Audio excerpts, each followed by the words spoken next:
انتخابات ملتوی کرانے سے متعلق سینیٹ کی منظور کردہ قرارداد کے معاملے پر الیکشن کمیشن نے سینیٹ سیکریٹریٹ کو مراسلہ بھیج دیا۔ الیکشن کمیشن نے مراسلے میں کہا ہے کہ آپ نے قرارداد کا جائزہ لیا۔ الیکشن کمیشن نے صدر مملکت کی مشاورت سے 8 فروری کو پولنگ کی تاریخ کا اعلان کیا۔ اس وقت عام انتخابات 2024 کو ملتوی نہیں کیا جا سکتا۔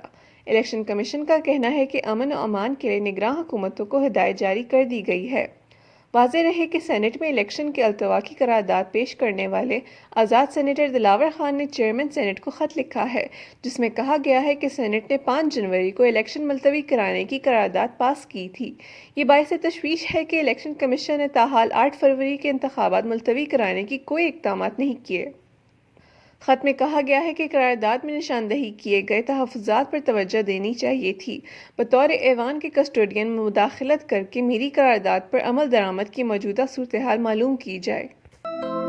مزید ایسی ویڈیوز دیکھنے کے لیے ہمارے چینل کو سبسکرائب کریں اور بیل آئیکن کو دبانا